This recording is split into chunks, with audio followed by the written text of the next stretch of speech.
આવે છે. શ્યામ છે એવી રીતના બોલાવતા. બસ રોકી શાંતિ રાખો, ચૂપ રહો. રોકી બસ ચૂપ રહો ને, એકદમ ચૂપ. જો રામુને બોલાવું તો રામુ આવશે. રામુ આ, રામુ આ, રામુ આયા. જો વ્યક્તિગત નામ છે, બધાના વ્યક્તિગત નામ છે ને વ્યક્તિગત નામ બોલાવાથી જેને બોલાવે જેનું નામ લે તે કૂતરો તે ડોગ હાજર થાય છે.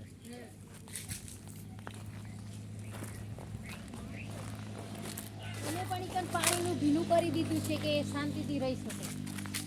આ બધા રાતના છોડી ગયેલા છે.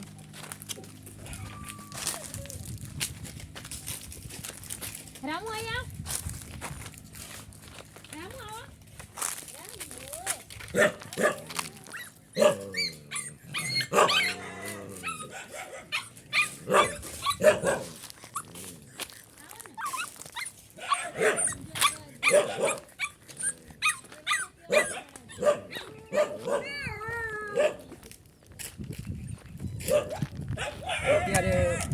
અત્યારે માતાજીએ છૂટા મૂકેલા છે એટલે આ બધે આરામથી ફરી શકે.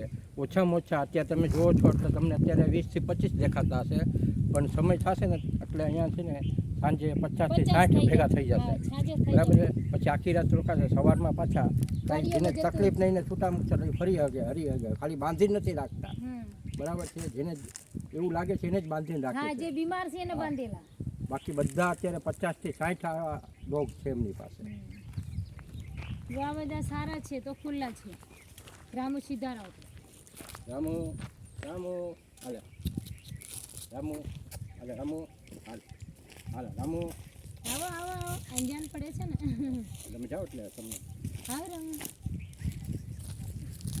આવો આવો આવો રામ. લે આવો, આયા કોઈ મારે નહીં આપડા. અહીંયા હું, અહીંયા આવો. હે નવરાવ પાણીમાં. ચલો નવરાવું, કોઈ મારવા નથી.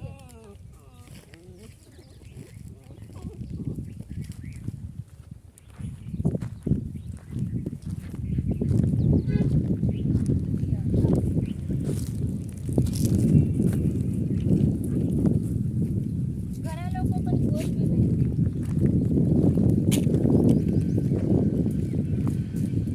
પેલું ગોળ છે જંગલમાં છે ને એ 25 થી 45 છે. હા, એ દૂર જવું પડે. એ બધા બેઠેલા છે. સરનામું દઈ દઉં.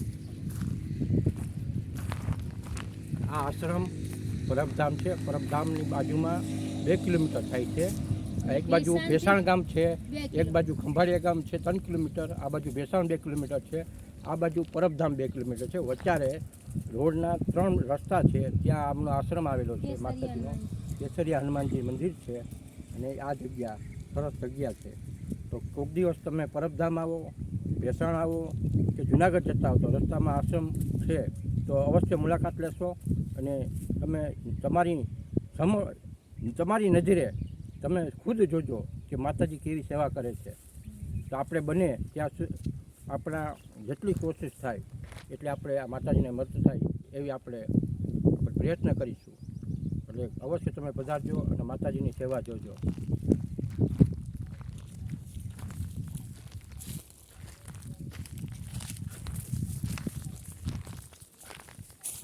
બિલ્લી બતાવું.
હા, માતાજીનો રૂમ છે, રસોડું છે અને એમને અંદર આ બીજો રૂમ છે તેમાં માતાજી બિલાડીઓને એવી પાલતુ બિલાડી કે જંગલી બિલાડીઓને કોઈ બીમાર પડે કોઈ વિહાય એના માટે આ રૂમમાં સગવડ કરી છે.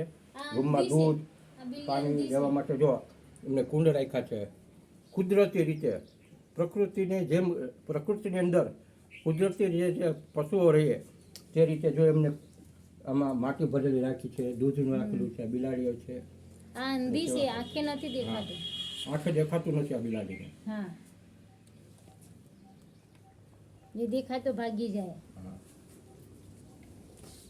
અહીંયા ગંદુ ન કરે. આના જ છે. આ માતાજી આવી રીતે રોટલીઓ આવી રીતે માતાજી રોજ સવારે બપોરે અને સાંજે ઓછામાં ઓછી 150 થી 200 રોટલી આવી મોટી મોટી બનાવે છે.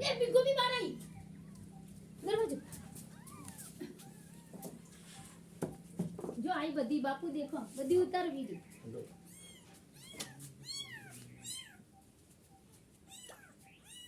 આ બચાવો છે માતા, આ વિહાયેલી છે અત્યારે બચાવો છે. લે આવતી રે.